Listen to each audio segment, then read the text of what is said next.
JD horror में आपका स्वागत है। इस चैनल पर आपको सुनने को मिलती है डरावनी और भूतिया कहानी।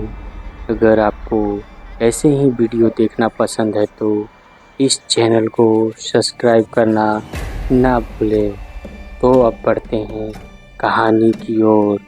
रात के काले साये में जंगल के बीच अंजलि की लाश पड़ी थी और राज पास ही एक गड्ढा खोद रहा था। अभी कुछ ही देर पहले अंजलि उसे ना मारने के लिए गुहार लगा रही थी। अंजलि बोल रही थी, राज मैं तुमसे बहुत प्यार करती हूँ, फिर तुम मुझे कैसे मार सकते हो। राज जोर से हंसता है। वह अंजलि के गाल पर एक जोरदार थप्पड़ देता है। अंजलि के होठ के किनारे से खून निकल आता है। राज चिल्लाते हुए बोलता है, अंजलि तुम मेरे बारे में जानती ही क्या हो। मैं पहले भी कई लड़कियों से प्यार का नाटक कर चुका हूँ। हर लड़की से मुझे बहुत से पैसे ऐंठने को मिले हैं, लेकिन तुमसे कुछ मिल नहीं पाया। अंजलि बोलती है, लेकिन मैं तो तुम्हारे साथ शादी करके ज़िंदगी बिताने के सपने देख रही थी। राज कहता है, मैंने तुमसे पहले ही कहा था कि घर से आते समय जेवर और पैसे लेकर आना, लेकिन तुम खाली हाथ चली आई। अब तुम्हारा मैं क्या करूं? अगर मैं तुम्हें छोड़ता हूं तो पुलिस के पास जाओगे। अगर तुम्हारे साथ रहता हूं तो खर्चा कौन उठाएगा? अंजलि गिड़गिड़ाते हुए कहती है, राज मुझे जाने दो। मैं वादा करती हूँ मैं किसी को कुछ नहीं कहूँगी। राज कहता है, आज तक मैंने किसी भी लड़की को जिंदा नहीं छोड़ा। कईयों को तो यहीं पर लाकर जंगल में दफना दिया।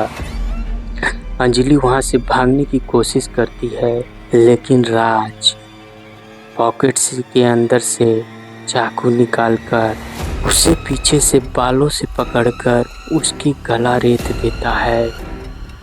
अंजलि 2 कदम चलकर जमीन पर गिर जाती है।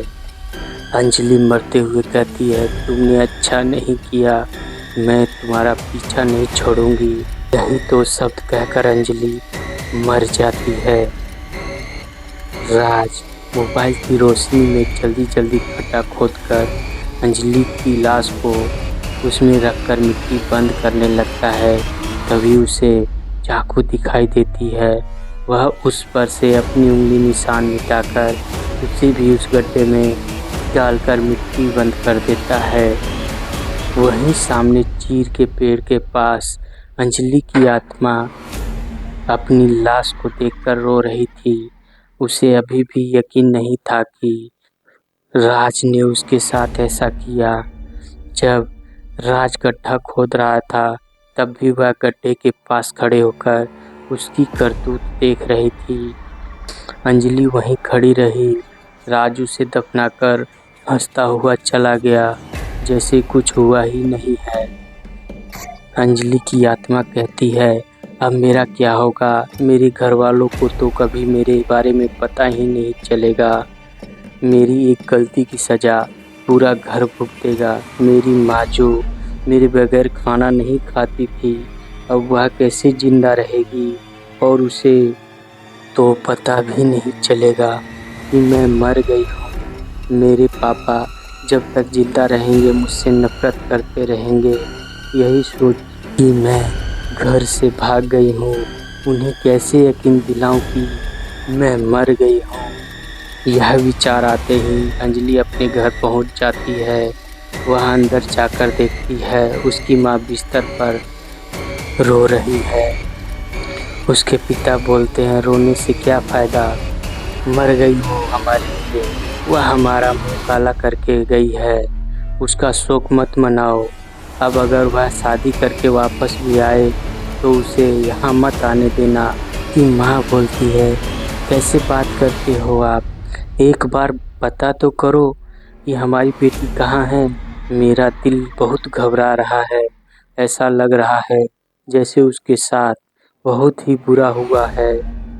अंजलि की आत्मा कहती है, हाँ माँ तू सही कह रही हो, बुरा ही तो हुआ है। तुम्हारी बेटी के साथ एक गलती की इतनी बड़ा सजा मिली है। मैंने सोचा था कि राज से शादी करके 2-3 दिन में घर वापस आकर आपसे और पापा से माफ़ी मांग लूँगी और सब पहले जैसा हो जाएगा। अंजलि की आत्मा यही सब सोच रही थी कि पुलिस उसके घर आई। इंस्पेक्टर साहब बोले, राधे श्याम जी, आपने जो अपनी बेटी की मिसिंग कंप्लेंट लिखाई थी उसमें किसी राज का नाम लिखाया था। वह लड़का भी कल रात से गायब है। हम उसे ढूंढ रहे हैं। वैसे आपकी लड़की का कोई फ़ोन आया क्या? राधे श्याम जी ने कहा, नहीं इंस्पेक्टर साहब, अभी तो नहीं आया है। इंस्पेक्टर, ऐसे केस में बच्चे शादी करके खुद ही वापस आ जाते हैं। अगर वो वापस आ जाए तो मुझे कॉल करके बता देना। राधे श्याम जी, इंस्पेक्टर साहब, क्या राज के घर वालों का पता लगा? इंस्पेक्टर जी ने कहा, जी नहीं, उसका यहाँ कोई नहीं है। वह किसी पहाड़ी इलाके का रहने वाला है। लगता है वहीं चले गए दोनों। इंस्पेक्टर चला गया। अंजलि अपने कमरे में खड़ी रो रही थी। उसका पलंग, उसका कमरा, उसकी किताबें, उसका मेकअप का सामान, उसका लैपटॉप, उसके पिता ने कितने नाजों से पाला था, उसकी हर ख्वाहिश पूरी करते थे। अभी 1 साल पहले ही कॉलेज में राज से मिली थी। कैंटीन में राज से मिलते ही उसे पहली नज़र में प्यार हो गया। उसकी बात करने का स्टाइल और उसके कपड़े पहनने की स्टाइल, सब पर फिदा हो गई अंजलि। पहले राज से दोस्ती हुई। वह बहुत आदर संस्कार की बातें करता। 1 साल की मोहब्बत के बाद जब शादी की बात आई तो राज उसके घर जाकर उसका हाथ मांगना चाहता था, लेकिन अंजलि ने कह दिया कि उसके घर वाले कभी भी दूसरे धर्म के लड़के के साथ शादी नहीं करेंगे। हमें भागकर शादी करना चाहिए। राज ने इसके लिए साफ मना कर दिया, लेकिन अंजलि कई दिन तक उसके पीछे पड़ी रही। तब राज ने कहा, ठीक है, तुम अपने घर से गहने, कपड़े और पैसे लेकर आ जाना। हम गांव चले जाएंगे। कुछ दिन तुम्हारे पैसों से काम चला लेंगे। तब तक मैं कोई काम ढूंढ लूँगा। उस रात को जब घर से जाने का टाइम आया तो अंजलि को जेवर और रुपए ले जाना ठीक नहीं लगा। वह चाहती थी कि राज पर कोई उंगली न उठाए कि उसे पैसे के चक्कर में अंजलि को फंसाया था। वह कुछ कपड़े लेकर राज से मिलने पहुंच गई। दोनों बस में एक ही हिल स्टेशन की ओर चल दिए। रात के 12 बजे के करीब बस से उतरकर राज बोला, बस पास में ही मेरा घर है। ये जंगल पार करके हम पहुंच जाएंगे। मेरी माँ तुम्हें देखकर बहुत खुश होगी, लेकिन जंगल का मामला है। तुम वो जेवर और रुपए मुझे दे दो, मैं संभाल कर अपने कपड़े में छुपा लेता हूँ। बैग तो कोई भी छीन कर भाग जाएगा। अंजलि बोली, लेकिन मैं तो कुछ ला ही नहीं। मेरा मन नहीं किया वहाँ से कुछ लेने का। तुम चिंता मत करो, हम दोनों शादी करने के बाद मेहनत करके पैसा कमाएंगे। मुझे सिलाई बुनाई सब आता है। मैं भी कहीं काम ढूंढ लूँगी। राज गुस्से से लाल हो गया। बेवकूफ़ लड़की, सारे किए किराए पर पानी फेर दिया।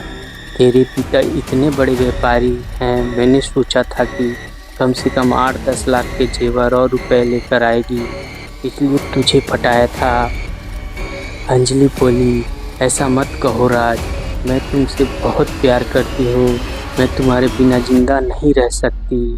यही सब सोचते सोचते अंजलि रो रही थी। वह घर के बाहर आई। उसकी आंखें क्रोध से लाल हो गई। अब उसकी आत्मा को तभी शांति मिलेगी जब वह राज को मारकर अपने साथ ले जाएगी।